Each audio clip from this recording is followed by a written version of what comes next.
And now, it's time for another Dice Tower review with Tom Vasel. Hey everybody, I'm Tom Vasel, and today we're taking a look at, in magnificent style, Pickett's Charge. Pickett's Charge is a game, it's a solitaire game based on one of the most famous sequences that happened, one of the famous battles, the very end of the Battle of Gettysburg during the American Civil War. I grew up in Pennsylvania, and going to Gettysburg was one of my favorite things in the world. It is such a fascinating 3 days of battle sequence there, with just the Devil's Den and just the different battles that took place. It's such a fascinating read, and if you go there, they've done a good job, the city, because it is their claim to fame. That's pretty much everything that they show you there. It's really well done. But at the end, it's still mind-boggling that General Lee ordered his men simply to march across a field in a last-ditch attempt to win the battle, and they marched straight into the guns of the Union. Not a wise move, and did not end very well for the Confederates. But it's a fascinating battle. So when I saw this is a solitaire game, I thought, oh, this is one I would like to try because I like the concept of this battle. I don't, necessarily want to be the Confederates marching into the Union guns here, but I thought, I found this whole thing is really fascinating. I love the history behind it. Let's see if the game is any good.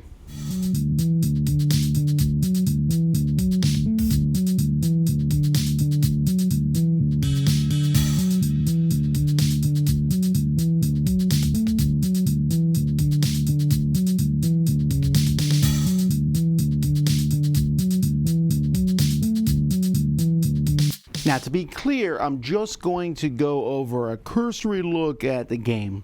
I'm not going to go over every rule of the game. I'm just going to give you a little bit of an idea of how it's played. But it's really kind of simple what you're doing. You have these 9 Confederate units that you're moving up. There's a number here, SV, and if this number ever gets to 0, then that is going to, they're gone off the board. So that can go up and down over the course of a game. You have a rallying point. And what's going to happen each round of the game is you're going to roll dice and be moving them, and they're going to get farther and farther away from their rallying point. And at some point, you're going to decide, hey, we should regroup, and you'll stop their movement and bring the rallying point up here, and that unit is done. So that's kind of you're pushing your luck to see how far you want to go. You have 3 generals that are going to be reassigned at the beginning of each turn to different units. They each have 3 units that they can be assigned to, and these can be flipped over to do all sorts of things over the course of a round, like it lets you re-roll one of your dice. There's like 9 different things that you can use them for. And you also, even at the beginning of the game, have a couple of General Longstreet tokens that you can use once per game to do the same thing. So you can see here the sequence of play at the beginning of each turn, except for the first turn, and there are 5 turns in the game, which is marked up here. At the beginning of each turn, you're going to draw a card from this deck. So there's a deck of cards in the game. You're going to draw a card and do whatever it says on the blue side. Each of these cards, there's one reshuffle card in the deck, but each of these cards will have one event for the Confederates, one for the Union. So you're going to start with a Union one at the beginning, and it will just tell you what to do. Many times it's going to do things based on where the Confederates are on the board in the green, the yellow, or the red. Then you're going to assign the generals out to each spot, and then you're going to activate, like I just mentioned. Rolling dice for each of the units, you can activate them in any order you want, and you can keep moving them until you're forced to stop moving them, or you decide to regroup. And when they get far enough, they can do a bayonet charge when they're close enough to Union lines. Now, when you're moving them, you're going to be rolling on this chart. So whenever you move a unit, you roll 2 dice. The white die is up here, the red die is here. This is a good roll. It's a 6-2. That's come on, boys. And then underneath it here, it has what happens. So, for example, with come on, boys, the unit goes forward 1 space. It can even go an obstacle. And then you draw and reveal a gray card if you did not enter the obstacle. So, come on, boys is the best thing. Well, the best thing is on to Washington. That's a 6-6. But what you're most likely going to roll are advance, where you just go forward 1 space. Accept an obstacle. Sometimes light fire, where you take a hit, where you'll have to reduce your SV down by 1. But you have to be careful because heavy fire will cause you to take hits equal to half the distance, rounded up, from the rallying point. And that's where the push your luck aspect of this comes into play, because the farther you move on the turn, the farther you get from your rallying point, and you'll take more damage. You'll also be over to your shaken side. If you're already shaken, your activation ends, and you're drawing a blue card. Well, you're going to draw a blue card when you take heavy fire no matter what. And rout is the worst thing. You go all the way back to the very beginning, and you take half damage, and you draw a blue card. So you can see here, you're rolling, and you're going to get something on this chart up here. You'll see that rout is only going to happen on a 1-1. On the Washington, happens on a 6-6. Most of the time, you're going to get an advance. But if you roll 1 at all, it's bad, period. If you roll a 6, it's almost always good, unless you roll a 1 alongside the 6, then you get against the wind. Which against the wind isn't too bad compared to heavy fire or worse rout. But remember, if you have a general attached in it, you can use it to re-roll one of the dice. So if I rolled, for example, a 6 and a 1, I might re-roll it, and now a 3 and a 6 here is come on, boys, which is much better. Honestly, there's not much more to the game to that. I mean, well, let me rephrase that. There is a lot more to the game, but it's all going to be about what's often on these cards. And you just turn the card over, and the card may not even have anything to do with the unit you just moved. Like this says, you may move all units in the right flank wing column 1 space forward, but not to an obstacle space with Pickett's fresh division. And I may have just moved someone in the left column, but that's just how that works. And same thing here. If I drew this one for the Blues, the Union volley fire versus the center, I may have just moved someone on the right.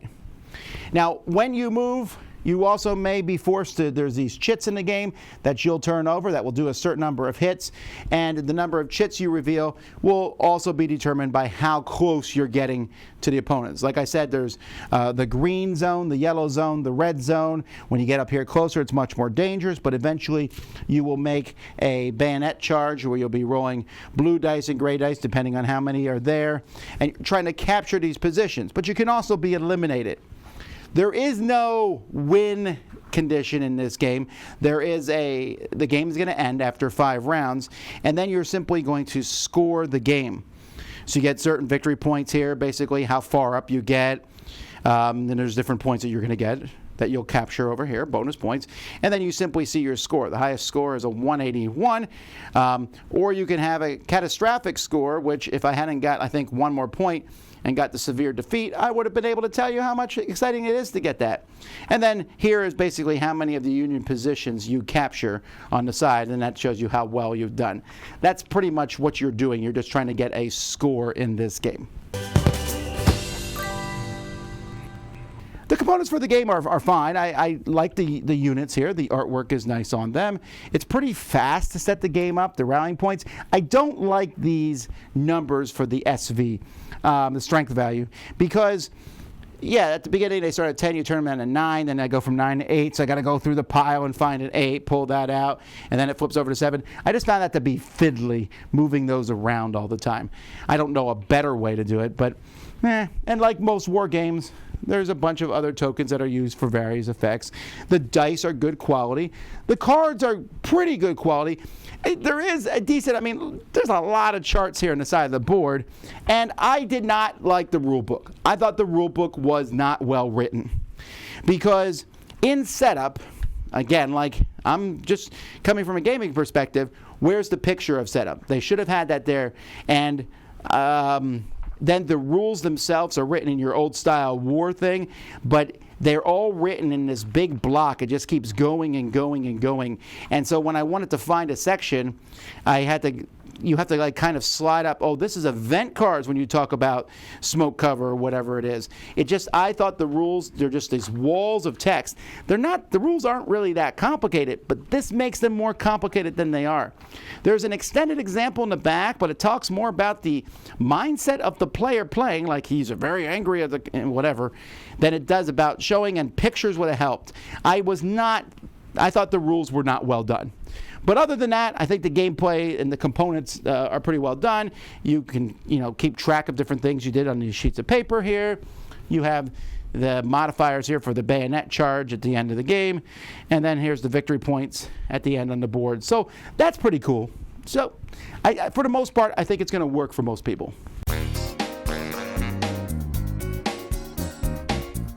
So caveat here, as someone will likely mention in the comments below, I'm not a true war gamer, so therefore my opinion here is invalid. But if you don't care about that sort of thing, let me tell you my thoughts on the game. So it's a solitaire game, and I think a solitaire war-style game is an interesting facet here. You get points for doing well. You're not necessarily changing history. Well, you are changing history, but not dramatically. I guess you could really lose or really win in this battle, but it's mostly seeing how well can you do here.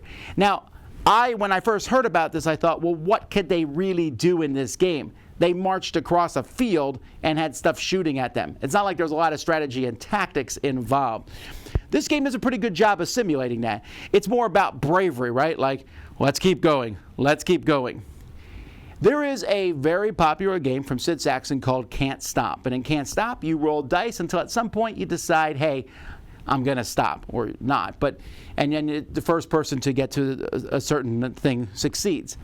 This feels like the war game version of Can't Stop. You roll dice, you're getting farther and farther from your rallying point, and finally like, okay, that's enough on this turn, because if I take any heavy fire, I'm going to take too many hits and I will not be able to handle that.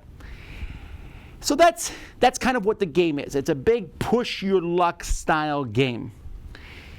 Here's where I have a problem with that. I find that part of the game to be really interesting. The problem is other than those 3 general tokens, which you can flip over to do something, I almost always use them to re-roll a die, the game just depends on luck. In my very first attempt at this, I just got shattered instantly by just rolling poorly.